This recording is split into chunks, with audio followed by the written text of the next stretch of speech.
Бұл здание қайсы здание? Телеком. Телекомдық па? Бұл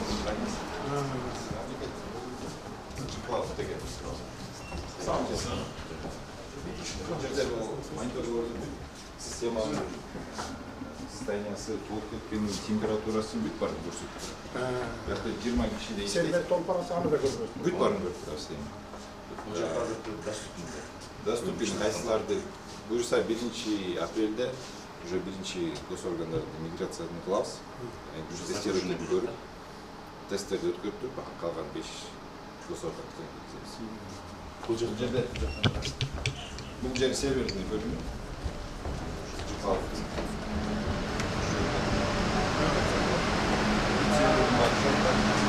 Стойка var. Кондиционирование будет полностью на основе международных стандартов. Жоқ, верамыз жоқ. Hazır var kaçak skemasında da koyduk da bunu düşürme. Üzerine görсеңіз, ақырғы үлгідегі де оңна. Өзінің ақырғы үлгідегі. Датчиктен автоматически дәлді. Бұл кислородты сорып алады да, кейін газды жібереді.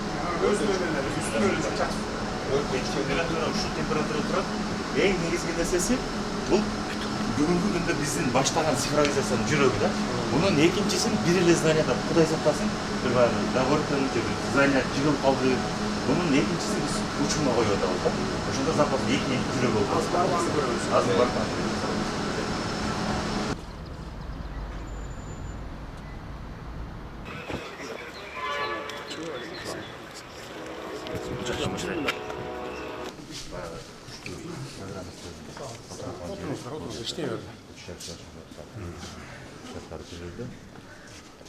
Андан кейін бұл жерде атайын бұларға жатақанасы эс алышат да. Эс алу бөлмөсү, душтары. Азыр айтышниктер, Бұлар эми азыр жагында көрөбүз.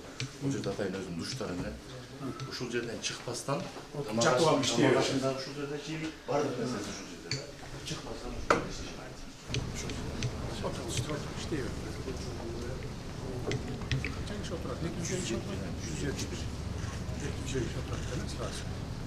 Айлық шарыдағы бүт шарттарды тазаланып, бұлар бүт жаңағы жискада біздің мамлекеттің жүрегі болып қалды. Андан кейін мына жерден баштаса бұл жер намазханасы, намаз оқучу жайы бұл жер атайын. Бұл жерде бұларға атайын көрсетілген теннис ойнап тұрыш керек та, байқамыздаршы. Теннис ойнап разгрузка болған. Бұл жерде болса PlayStation ойнап тұрыш керек та.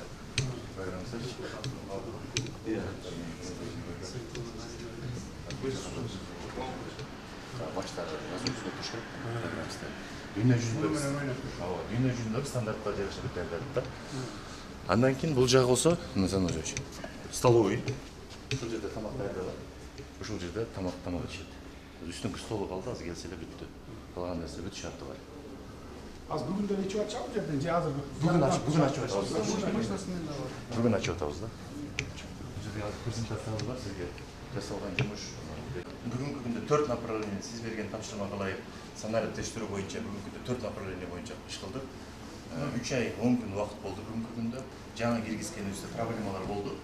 Паспорттарды онлайн алуу боюнча, бул сүрөттөр боюнча азыр уже 200 ашып кетти. Ошон үчүн бүгүнкү күндө 102 жараныбыз уже үйдө отуруп паспорт алууга мүмкүнчүлүгү болду да. Андан кийин бардык пропискадан баштап туруп сондордогу азайган бүт очередтегилерди дагы бардыгын азыр кызматкерлер сизге түшүндүрүп берет. Анан эң биринчи эле маселелер бул биринчи коррупция жоюу. Мамлекеттик кызматкерлер менен жарандар бири-бирине контакт түз контакт болбош үчүн бүт баарын онлайнга которуш керек да. Ошондо эле бизде контакт болбой кичине коррупция проявленияларды азайтабыз. Экинчиден бул кызмат, соомдордо, кадастрда кезектерди кетириш керек, жок кылыш керек да. Ал жерде де ошол кезектердин ичинде коррупция проявлениялары болуп кетет да. Ошон үчүн анын баардыгын кетиришибиз керек. Анан биз жумушка киргенден кийин эле сразу жумушка кирип, ушул суроолордун баарын чечүүгө жогуу бир команда менен көп иштеп чыктык да. Ар бир сондорго биз тийиштүү адистерди азыр мындай камтыдык. Жарандарыбыз биринчи этаптан келгенде эле мындай айтканда, жөнөкөй тил менен айтканда, мы хотим повысить цифровую грамотность жарандардынчы. Жанагы түндүк тиркемесини телефонго жүктөп, кандай бир справкаларды кажети жок, соңго келбей эле үйдөн эле отуруп эле алсаңар болот деп түшүндүрмө иштерин, иш-чаралар жүрүп жатат. Мисалы келтирсек, Бишкек шаарында азыр учурда 2000 адамга чейин кезек очередь нагрузка бар эле. Ошо иш-чаралардын алкагында биз иштеп чыккандан кийин бүгүнкү күндө уже 1500-1600га чейин түшүп калды кезек. Бир кыйла эле төмөндөдү. Негизги бул онлайн, бул ID замена паспорт онлайн. Мурда мындай мисал келсек 24-жылы Садыр Нуркожоевич 2 айда 4 эле паспорт алса, биз мына анализдеп чыктык, иштеп чыктык. Бир топ администрацияда Каныбек Турунбековичтин участие менен жыйындар өткөрүп, бир мына маселеси эмне үчүн мындай 4 эле паспорт болуп атат экен деп анализдеп чыксак, 3 компания иштептир. Бул Инфоком менен Түндүк, анан жана бир жеке компания Садыр Нуркожоевич. Мындай ойлоп чыксак, аларда ортосунда ынтымак жок экен. Анан кийин уже управдылар менен өткөндөн кийин бир ынтымакта министр мырза менен бир команда болуп иштеп, 2025-жылы 2 жуманын ичинде эле 100дөн ашык ID паспорт уже алынды онлайн. Бул Садыр Нуркожоевич жана Түндүк тиркемесини колдонуп эле. Бул еще дагы айтып кетиш керек, бул уже реклама берилет. Мен мисалы онлайн паспорт алганда эмнеден баштайм, ошону көргөзсүңөр. Мен ошону сурайын деп атам да. Түндүк тиркемесине киресиз. Анан кийин паспортко киресиз. Онлайн паспорт. Бул жерде түшүндүрүп бересиз, кандай кылыш керек, кандай сүрөттөр түшүш керек. Инструкциясы турат. Бүт айтып бересиз, кандай сүрөт кылыш керек, чачын кандай болуш керек, кийимдер кандай болуш керек. Анан кийин баштаганда эле мына сүрөткө тартабыз. Өзүңдү сүрөткө тартасың. Муну өзү эме кылат, Өзү анан обработка паспортко даярдап кесет. Өзү кесет. Өзү кесет. Анан бул Тринадцатый болуп турат. бул документтер жибергенден жана центр персонификация бар го. Ошол жерден барып дагы сүрөтчү отдел бар, именно сүрөтчү графиканчы. Арты мисалы ар кандай кете берсе болот да, анан артын алар өзүлөрү ак кылып берет да.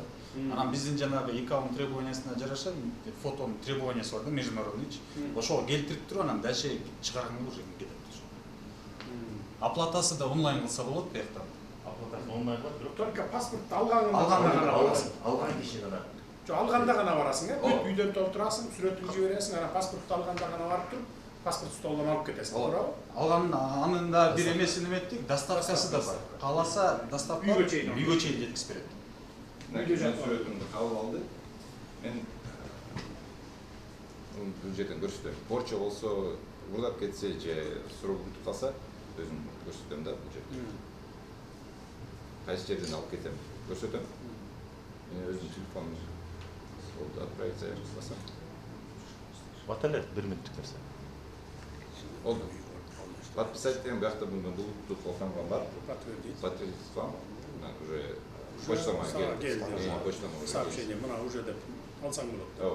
Болду, заявка кетти. Эми балдар түшүндүрүп кеткендей эле эң кыска срок 3 саат. 3 саат канча сом болот?